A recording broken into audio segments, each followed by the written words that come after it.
To my channel knowledge with Akash और मैं आपका दोस्त आकाशदीप श्रीवास्तव। आज का हमारा टॉपिक है income tax SC and persons.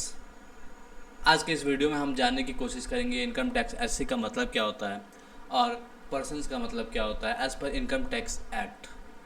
Persons आपको सुन के थोड़ा अजीब लग रहा होगा कि पर्सन्स क्या ही नया होगा। पर्सन्स यानी कि आप और मैं। आप सही हैं, मैं आपकी बात को डिनाई नहीं करता हूँ, लेकिन आप केवल 10% सही हैं। अपनी जानकारी को पूरा करिए मेरे साथ और बने रहिए मेरे इस वीडियो के साथ अंत तक।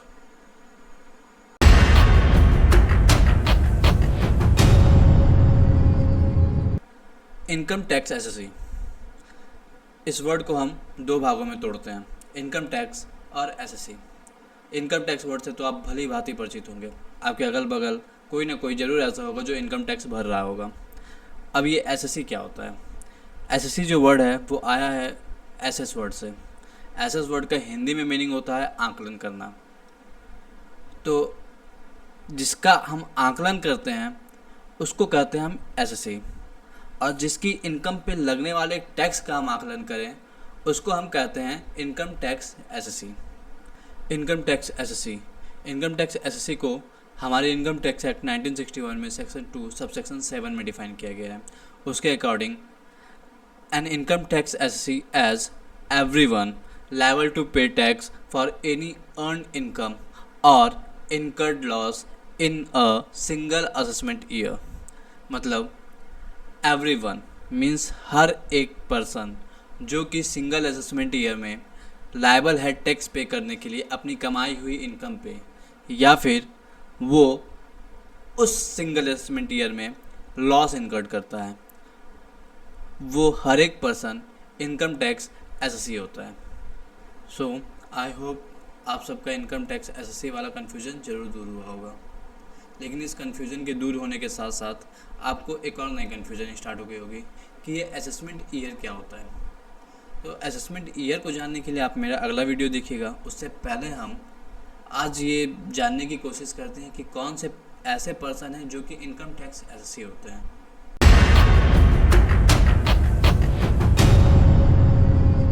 Persons as per income tax act 1961 person को सेक्शन 2 सबसेक्शन 31 में डिफाइन किया गया है।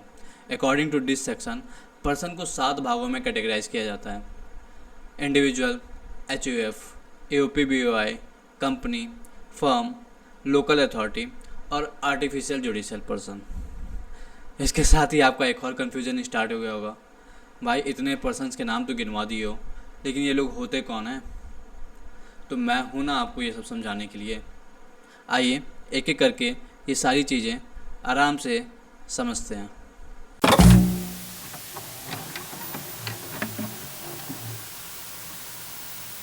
इंडिविजुअल। अब ये इंडिविजुअल कौन होते हैं? Individual means natural person, human beings, इंसान।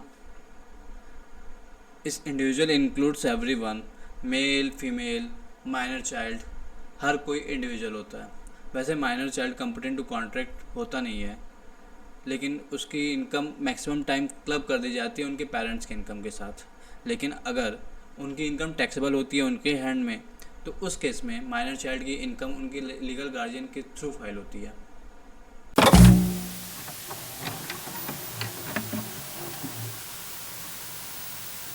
HUF Hindu undivided family.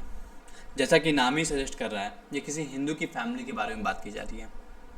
वैसे हम बात करें सिख की, जैन की, बुद्ध की, तो ये सबको भी इंडिया में हिंदू ही माना जाता है, तो ये सब भी HUF फॉर्म कर सकते हैं।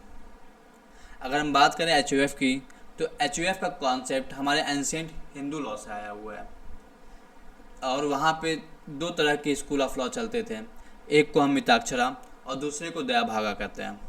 दयाभागा मोस्टली बंगाल के पीपल के द्वारा अडॉप्ट किया गया और Mitakshara rest of the India में अडॉप्ट किया गया। तो हम बात करेंगे मिताक्षरा के बारे में। अकॉर्डिंग टू मिताक्षरा, जो हेड ऑफ द HUF होता है उसको हम कर्ता कहते हैं। अब ये HUF फॉर्म कब होता है? तो कोई भी पर्सन अपने बच्चे के जन्म के साथ ही HUF फॉर्म कर लेता है। लेकिन अगर हम इनकम टैक्स की बात करें तो इनकम टैक्स के अकॉर्डिंग आप तब भी एच में नहीं आते हैं। एच का दर्जा पाने के लिए सबसे पहले तो इस एच को एसेट्स ओन करना चाहिए और उस एसेट्स पे उस एच को इनकम अर्न करनी होगी जिस पे भी वो टैक्स दे सके। जब कोई एच कोई एसेट्स ओन करता है और उस एसेट्स पे वो इनकम अर्न करता है तो वो टैक्सेबल हो जाता है as per the income tax act, और वहाँ पे इनकम टैक्स के अकॉर्डिंग उसे एच मान लिया जाता है।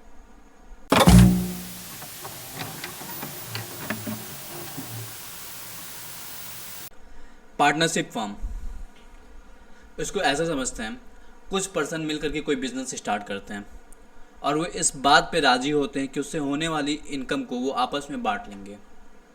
तो इस तरह के रिलेशन को हम कहते हैं पार्टनरशिप। और ऐसे पर्सन जो पार्टनरशिप में आते हैं उनको हम कहते हैं पार्टनर, और जिस नाम के अंडर वो पार्टनर बने रहते हैं उसको हम कहते हैं पार्टनरशिप फर्म।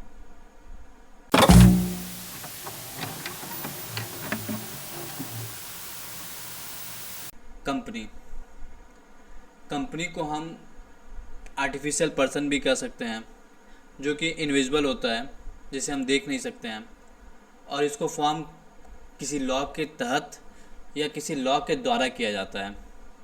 कंपनी का खुद का अपना एक कॉमन सील होता है, इसकी एक अपनी लीगल आइडेंटिटी होती है।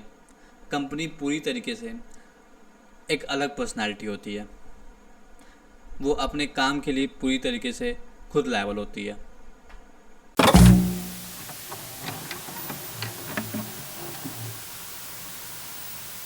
AOP and BOI.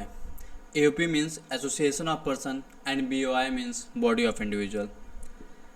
Association of person, जब दो या दो से अधिक पर्सन की बात आई है तो मैं फिर से आपको याद दिला दूँ, पर्सन्स को हम 7 भागों में कैटेगराइज कर चुके हैं। Persons includes individual, HUF, AOP, BOI, company, firm, local authority और आर्टिफिशियल जुडिशियल पर्सन। तो हम बात करते हैं AOP की।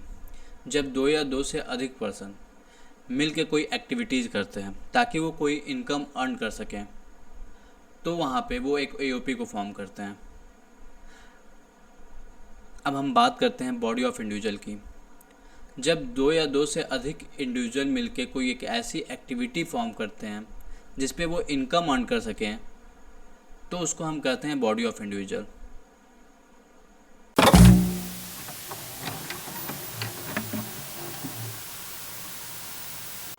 Local authority means panchayat, municipality, municipal corporation, ये सब हमारे लोकल अथॉरिटीज़ में आते हैं जो कि हमारी लोकल बॉडी को गवर्न करते हैं। ये भी इनकम टैक्स एक्ट में पर्सन्स में इंक्लूड होते हैं।